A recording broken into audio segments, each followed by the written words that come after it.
दर्शकबिन नमस्कार। नेपाल खबर टिभीको न्युज बुलेटिन खबरमा यहाँहरूलाई हार्दिक स्वागत छ। यदि हाम्रो च्यानल नेपाल खबर टिभीलाई अहिलेसम्म पनि सब्स्क्राइब गरेर जोडिनु भएको छैन भने सब्स्क्राइब गरी जोडिनुहोला, साथै सँगै रहेको बेल आइकनलाई दबाउन पनि नभुल्नुहोला। दर्शक महानुभावहरू, तपाईहरूमा आज पनि अत्यन्तै महत्त्वपूर्ण समाचार अपडेटका साथ उपस्थित भएका छौँ। यो भिडियोलाई अन्तिमसम्म हेरी हामीलाई साथ दिन नभुल्नुहोला। आउनुहोस् दर्शक महानुभावहरू, आजको पहिलो तथा विशेष खबरतर्फ लागौँ। दर्शकबिन, नेपाली काङ्ग्रेसको बैठक लाइभ गर्ने शेरबहादुर देउबाको प्रस्तावले पार्टीमा निकै ठुलो हलचल मचिएको छ। नेपाली काङ्ग्रेसको पदाधिकारी र पूर्व पदाधिकारीहरूको बैठक चलिरहेको थियो। बैठक सुरु भएको केही समयमै पार्टी सभापति शेरबहादुर देउबाले बैठकमा उपस्थित पदाधिकारीले सोचेभन्दा फरक प्रस्ताव अगाडि सारेका हुन्। प्रस्ताव सुन्ने बित्तिकै बैठकमा उपस्थित सबैले मक्खामुख गर्न थालेका थिए। देउबाको प्रस्ताव थियो केन्द्रीय समितिको बैठक पार्टीकै फेसबुक पेज मार्फत प्रत्यक्ष लाइभ गर्ने। बैठकको सुरुवातमै देउबाले केन्द्रीय समितिको बैठक लाइभ गरिदिउँ भन्ने प्रस्ताव अगाडि सारेका थिए। देउबाको भनाइ उद्धृत गर्दै काङ्ग्रेसका सहमहामन्त्री फर्मुल्लाह मन्सुरीले भने छलफल सुरु भएको केही बेरमै सभापति ज्यूले उक्त प्रस्ताव ल्याउनु भएको हो। उक्त कुरा सुन्ने बित्तिकै सबैको बीचमा के भन्ने खालेको वातावरण सिर्जना भएको थियो। तर बैठक लाइभ गर्ने भन्ने विषयमा दुई थरी कुरा आएको मन्सुरीले सुनाएका थिए भने एक थरीले पार्टीको बैठक लाइभ गर्ने खास प्रचलन छैन भन्ने कुरा गर्नुभयो। अर्को थरीले गरौँ भन्ने पनि कुरा सुनिएको बताइएको थियो। लाइभ गर्ने नगर्ने विषयमा बैठक सुरु हुन अगावै टुङ्गो लाग्ने पार्टीका महामन्त्री विश्वप्रकाश शर्माले बताएका छन्। उनले भने सभापति ज्यूले प्रस्ताव ल्याउनु भएको छ, त्यसमा छलफल हुन्छ। आइटीमा नेपाली काङ्ग्रेस पार्टी अग्रज स्थानमै छ। यद्यपि लाइभ गर्दा पनि सबै गर्ने कि प्रस्तावित समयको मात्र गर्ने, यी विषयमा के गर्दा राम्रो हुन्छ भन्ने छलफलमै रहेको समेत बताएका छन्। पार्टीका पदाधिकारीले नै काङ्ग्रेसले के गर्ने निर्णयहरूमा हामीसँग छलफल गरिएन, सभापति एक छत्र ढङ्गले अगाडि बढ्नुभयो भनिरहेको बेलामा सभापतिले ल्याएको उक्त प्रस्ताव एक कदम एकदमै जायज भएको सहमहामन्त्री किशोर सिंह राठोरले बताएका छन्। देउबा निकटका एक पदाधिकारी भन्छन्, विशेष गरी महामन्त्री ज्यूहरूले सभापतिजीलाई लगाउँदै आएको आरोप काङ्ग्रेस कार्यकर्ता र सबै जनतामा छलङ्ग होस् भन्ने पनि उहाँको चाहना हुन सक्छ। उहाँले बारम्बार मेरो यो अन्तिम कार्यकाल भनिराख्नु भएको छ। पार्टीलाई हानि पुग्ने खालका निर्णय उहाँ गर्नुहुन्न, जसरी हुन्छ पार्टीलाई राम्रो बनाएर छोड्नु भन्ने उहाँको चाहना छ, उनले बताएका छन्। दर्शकबिन, यता जुम्लामा सहज रूपमा नुन उपलब्ध नभएको भन्दै साल्त्रा ट्रेनिङको डिपोमा उपभोक्ताले ढुङ्गामुढा गरेका छन्। नुनका लागि लाइनमा बसेका जुम्लाका स्थानीय बासीहरूले डिपोमा ढुङ्गामुढा गरेका नेपाल साल्त्रा ट्रेनिङ कार्यालय जुम्लाका प्रमुख खगेन्द्र बहादुर महल्लाले जानकारी दिएका छन्। नुन वितरण भइरहेको समयमा ढुङ्गामुढा हुँदा डिपो कार्यालयमा क्षति भएको छ। उनले बताए, कार्यालय प्रमुख मल्लले भने, म सिन्जामा नुन वितरण गर्न गएको थिएँ। अस्ति आइतबार सदरमुकामको डिपोमा अन्य कर्मचारीले नुन बाँडिरहेको समयमा तोडफोड हुँदा कार्यालयको मुख्य ढोकामा क्षति भएको छ। उहाँका अनुसार नुन कम भएकाले यसअघि 3 प्याकेटका दरले वितरण गर्ने गरिएको थियो। यसपटक भने एउटा व्यक्तिलाई 5 प्याकेटका दरले वितरण गरिएको कार्यालय प्रमुखको भनाइरहेको छ।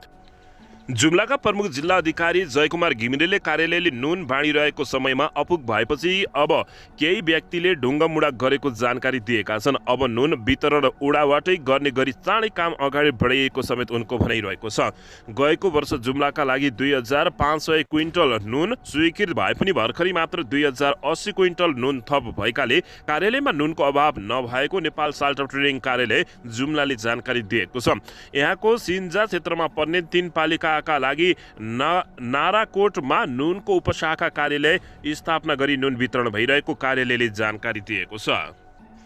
दर्शकबिन, यसैबीच सोमबार नयाँ आर्थिक वर्ष सुरु भएसँगै विभिन्न वस्तु तथा सेवामा नयाँ कर कार्यान्वयन हुँदैछ।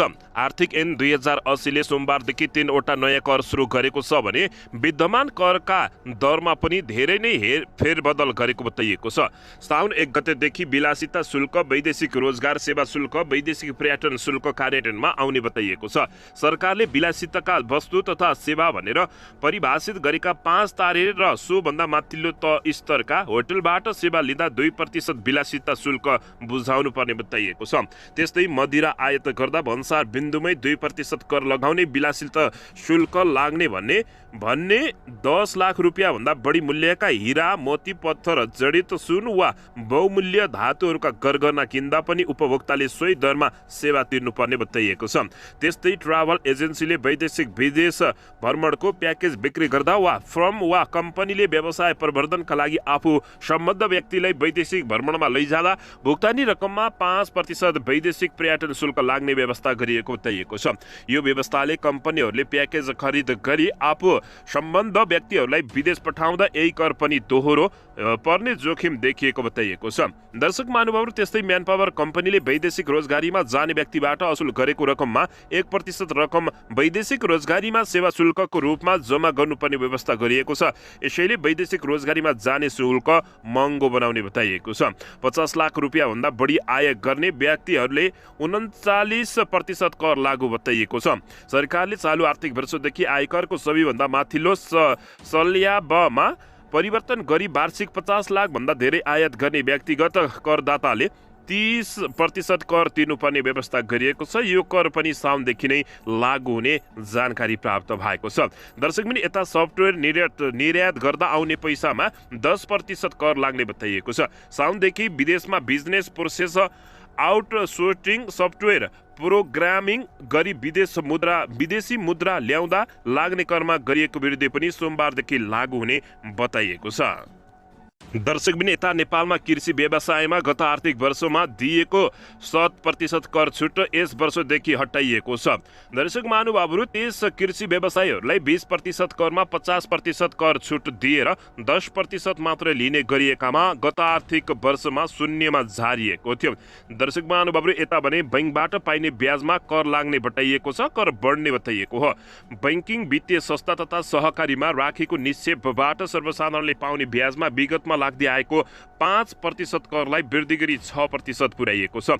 दर्शकबिन, यता युट्युबको आम्दानी कर पनि लाग्ने भएको छ। नेपालमा युट्युब, टिकटक लगायतबाट हुने आम्दानीमा पनि साउन 1 गतिदेखि कर लगाउने बताइएको छ। दर्शकबिन, यसैबीच यता काठमाडौँका सुकुम्बासी बस्ती हटाउने सरकारको अन्तिम तयारी सुरु भएको छ। गृह मन्त्रालयले पहल थालेको हो। सरकारले काठमाडौँका सुकुम्बासी बस्ती हटाउने अन्तिम तयारी गरेको छ। त्यसका लागि गृह मन्त्रालयले पहल थालेको छ। उपप्रधान तथा गृहमन्त्री नारायण काजी श्रेष्ठले सरकारवाला पक्षसँग छलफल गरेका छन्। सोमबार उनले सुकुम्बासी समस्या समाधानका लागि सरकारवाला मन्त्रालय स्थानीय निकायका पदाधिकारीहरूसँग छलफल गरेका हुन्। बैठकले लामो समयदेखि कायम उक्त समस्यालाई समाधान गर्न एकबद्ध भएर काम गर्ने निष्कर्ष समेत निकालेको छ। सुकुम्बासी समस्या समाधानका लागि अधिकार सम्पन्न बागमती सभ्यता एकीकृत विकास समिति काठमाडौँ महानगरपालिका र राष्ट्रिय भूमि आयोग बीच तत्काल बैठक बसी निश्चित समयभित्र समस्या सम्पन्न गर्ने गरी विधिपत्रमा काम अगाडि बढाउने छलफल भएको निष्कर्षमा पुगेको छ। सरकारवाला पक्षबीच नदी करिडोरमा रहेका बस्ती हटाउनका लागि लामो समय नलगाउने सहमति भएको छ। बैठकमा उपप्रधानमन्त्री नारायण काजी श्रेष्ठले बागमती करिडोरमा रहेको अनागृत बस्तीलाई हटाउन सामान्यतात्मक ढङ्गले काम अगाडि गर्ने बताएका छन्। उनले सुकुम्बासी र अव्यवस्थित बसोबासको लागि लागत तथ्यपरक ढङ्गले तयार गर्ने र वास्तविक सुकुम्बासीको पुनर्स्थापना योजनासँग जोडेर बस्ती हटाउने काम सम्पन्न गर्ने समेत बताएका छन्। दर्शकबिन, यता भने सुकुम्बासी बस्ती हटाउने योजना सुनेपछि सिंहदरबार काठमाडौँका मेयर बालेन्द्र शाह छिरेका छन्। सोमबार काठमाडौँ महानगरपालिकाका मेयर बालेन्द्र शाह सिंहदरबारमा झुल्किएका हुन्। आफूलाई सङ्घीय सरकारबाट असहयोग भएको भन्दै 26 चैत 2079मा सिंहदरबारको फोहोर उठाउन बन्द गराएपछि बालेन सङ्घीय सचिवालयमा लामो समयसम्म सिंहदरबार गएका थिएनन्। उनले सङ्घ सरकारबाट असहयोग भएको भन्दै सामाजिक सञ्जालबाटै 14 बुँदे असन्तुष्टि पोखेका थिए। यसैकै कारण प्रधानमन्त्री तथा मन्त्री परिषदको कार्यालय मन्त्रालयहरूसम्मले बोलाएका बैठकहरूमा सङ्घीय राजधानी सहरका मेयर बालेन्द्र शाहले महानगरपालिकाका कर्मचारीहरूलाई नै प्रतिनिधिका रूपमा पठाइरहेका थिए। प्रधानमन्त्री कार्यालयले फोहोर व्यवस्थापनका सम्बन्धमा छलफल गर्नका लागि बोलाएको बैठकमा पनि उनी अनुपस्थित रहेका थिए। अदालतको आदेशपछि मात्रै महानगरपालिकाले सिंहदरबारको रोकिएको फोहोर उठाएको थियो। यसकारण काठमाडौँका मेयर र सङ्घीय सरकारी निकायहरूबीच संवादहीनताको अवस्था सिर्जना भइरहेको थियो। तर पछिल्ला दिनहरूमा